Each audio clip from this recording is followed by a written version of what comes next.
नमस्ते बच्चों। हम देख रहे हैं अपना चैनल संस्कृति युग। हमने कल इसका वीडियो देखा था संधि का। अब आज हम संधि पार्ट 2 देखेंगे, जिसमें अपन आगे संधि पढ़ेंगे। लेकिन उससे पहले पहले पढ़ी हुई संधि को पहले रिवीजन कर लेते हैं। तो देखिए, हमने पहले क्या पढ़ा था। ष्टुत्व संधि, ष्टुत्व संधि और जसत्व संधि। इसमें क्या था, ये अगर च वाली लाइन की दो वर्ण हो तो ष्टुत्व संधि होती है, और अगर ट वाली लाइन की दो वर्ण हो तो ष्टुत्व संधि होती है।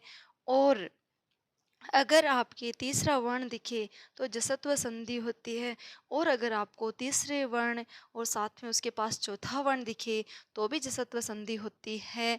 तो इस प्रकार हमने 3 संधियां पढ़ी थी, और उसमें हमने टूटे हुए शब्दों में भी देखा था कि अगर प्लस से पहले तय वाली लाइन हो और प्लस के बाद में च वाली लाइन हो तो उसमें ष्टुत्व संधि होगी, और प्लस से पहले तय वाली लाइन और प्लस के बाद में ट वाली लाइन हो तो ष्टुत्व संधि होगी। और जसत्व संधि में हमने ये देखा कि अगर प्लस से पहले आपके पहला वर्ण हो और प्लस के बाद में स्वर या व्यंजन हो तो जसत्व संधि होती है। और हमने देखा कि प्लस से पहले वर्ण हो और प्लस के बाद में चौथा वर्ण हो तो भी जसत्व संधि होती है। अब हम इसके आगे पढ़ते हैं। अब आगे देखिए, आज हम पढ़ेंगे चरत्व संधि। आगे पढ़ेंगे चरत्व संधि। ये भी व्यंजन संधि का एक प्रकार है। ये भी व्यंजन संधि का एक प्रकार है। अब आप इसमें देखिए, आपको जो 10वीं के अनुसार पढ़ना है उसके अनुसार देखिए हम कुछ उदाहरण करते हैं। उन उदाहरणों के जरिए आप समझ पाओगे। जैसे देखिए, उद प्लस पन है, उसके अनुसार क्या है, उद प्लस पन है। यानी आपको प्लस से पहले तीसरा वर्ण दिखाई देगा। यानी आपको पहले क्या दिखाई देगा, तीसरा वर्ण, यानी झलाम जसवंते वाले झल दिख जाएंगे। और फिर है पने, यानी खर वर्ण। अब खर वर्ण में क्या है कि आपको प्लस से पहले पहला वर्ण या दूसरा वर्ण दिखेगा, और उसके अंदर सह भी शामिल होते हैं। तो इसको कैसे बनाएंगे, देखो पहले पहचान तो सी गए ना कि प्लस से पहले तीसरा वर्ण दिखे और प्लस के बाद पहला वर्ण दिखे। तो आपको कौन सी संधि ध्यान में रखनी है, चरत्व संधि। तो अब क्या हो जाएगा, ऊ का ऊ, और दय का पहला वर्ण क्या होता है, तय, और पने का पने। तो क्या बना, उत्पन्न। क्या बना, उत्पन्न। तो आपको समझ में आया होगा। वैसे देखिए, सद, सद प्लस पुत्र है, सद प्लस पुत्र है। तो देखो, प्लस से पहले तीसरा वर्ण दिखाई दे रहा है और प्लस के बाद में पहला वर्ण दिखाई दे रहा है। यानी ये आपकी हो गई चरत्व संधि। तो आप क्या करोगे, सह का सह और दय का क्या कर दोगे, तय, और पुत्र का क्या करोगे, पुत्र। तो क्या हो गया, सतपुत्र है। अब देखिए, जैसे आप क्या आ गया, सद प्लस कार, क्या आ गया, सद प्लस कार। तो देखिए, आपके द तीसरा वर्ण है और प्लस के बाद में क पहला वर्ण आ गया। तो इससे क्या मालूम हुआ कि संधि कौन सी है, जरत्व संधि। तो स का स हो जाएगा और द का पहला वर्ण तय हो जाएगा और कार का कार। तो क्या बना, सत्कार।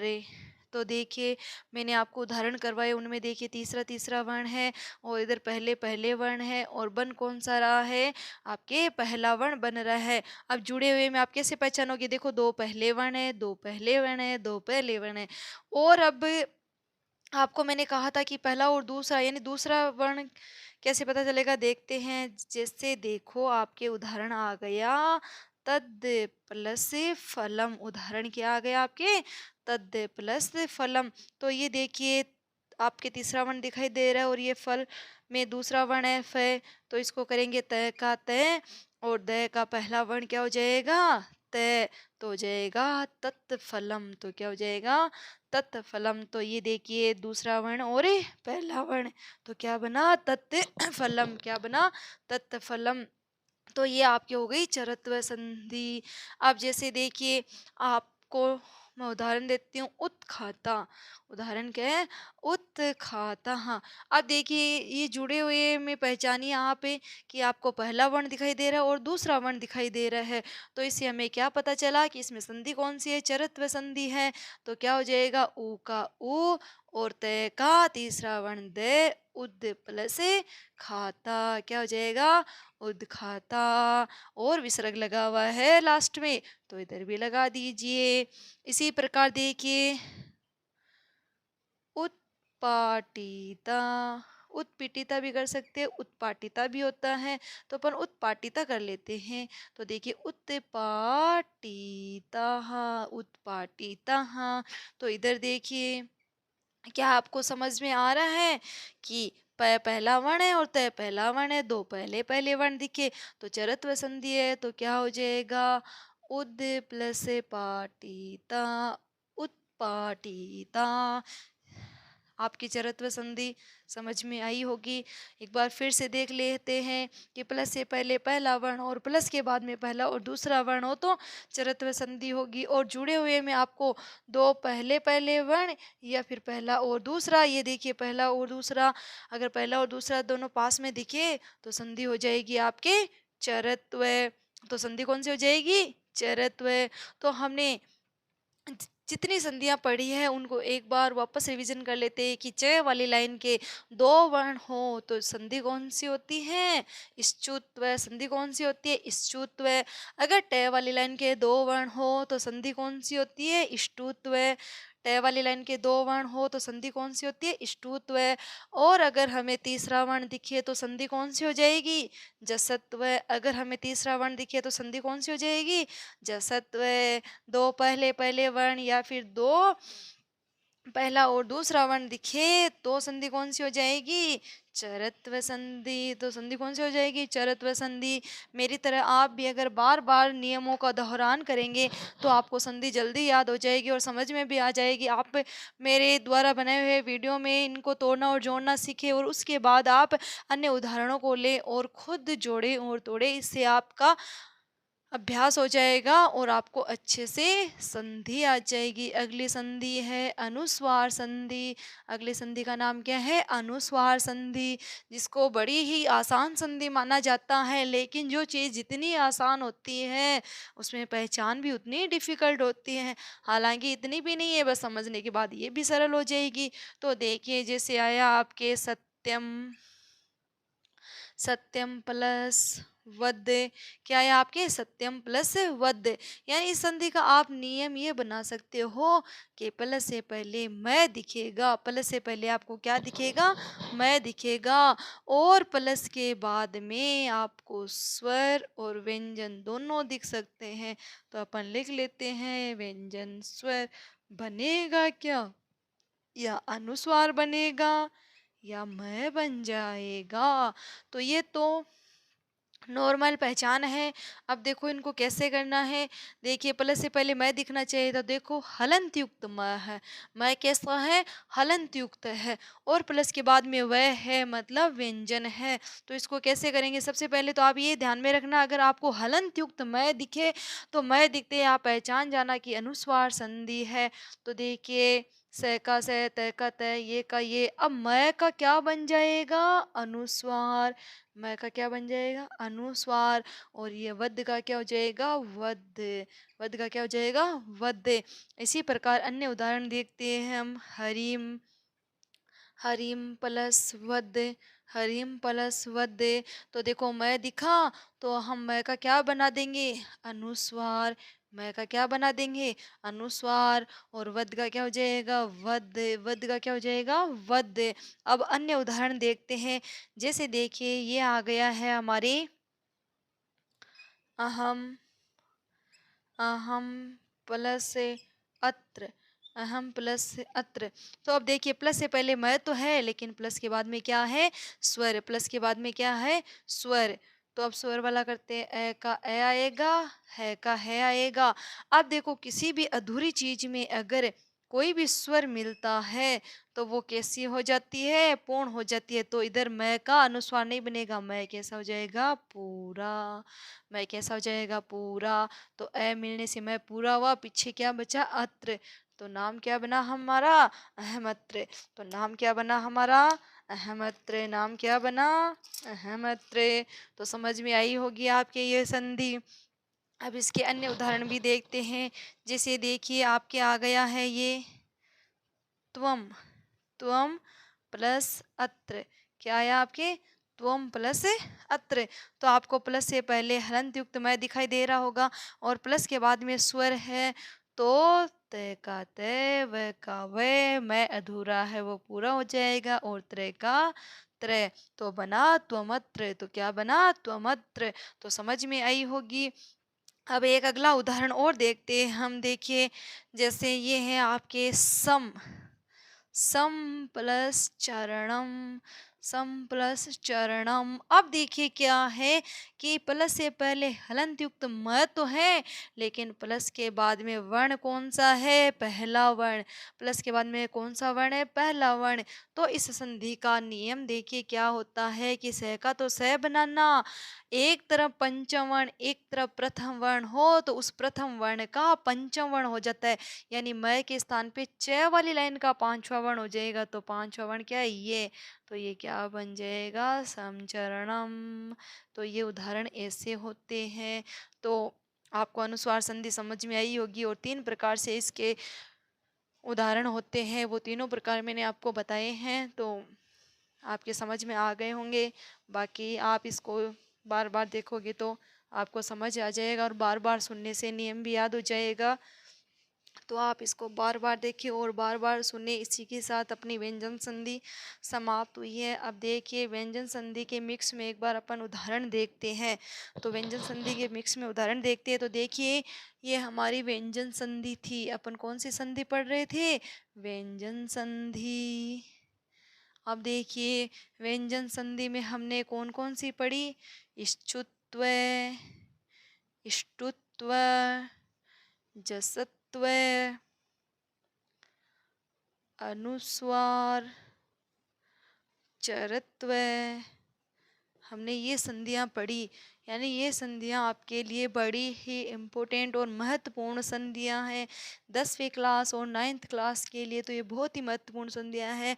इससे टॉपिक को 9वीं कक्षा भी अभी तैयार कर सकते हैं। 9वीं में तो काम आता ही है, बाकी उनके लिए 10वीं के लिए पहले से पूर्ण रूप से तैयारी हो जाएगी। अब देखिए मैं उदाहरण लिखती हूँ। उच्चारणम। फिर है अपने राष्ट्रम। फिर है अपने संचरणम। और उसके बाद अपन लेते हैं चिदानंद।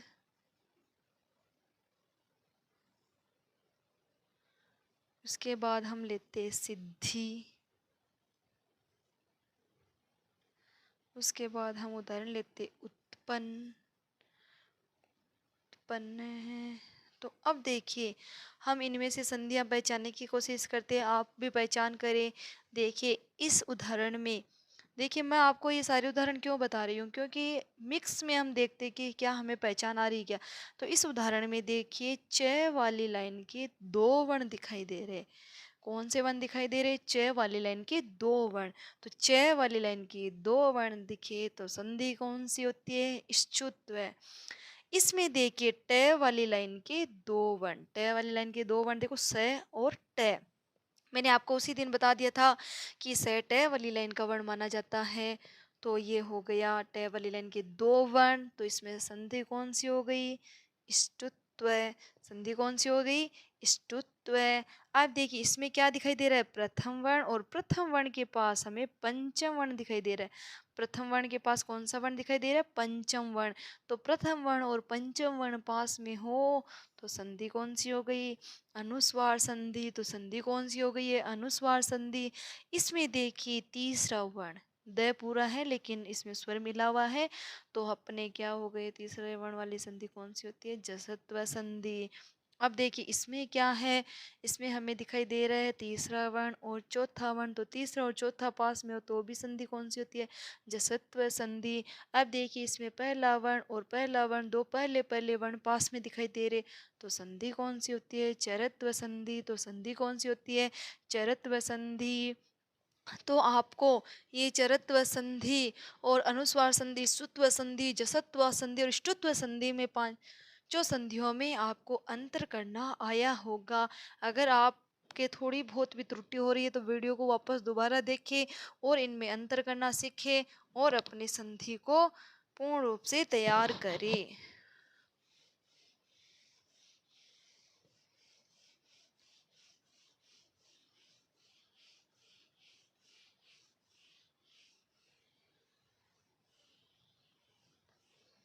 अब देखिए आगे, अब आगे देखिए मैं कुछ उदाहरण और करवाती हूँ जिसके द्वारा आपकी ये संधि बहुत अच्छे से पूर्ण हो जाएगी।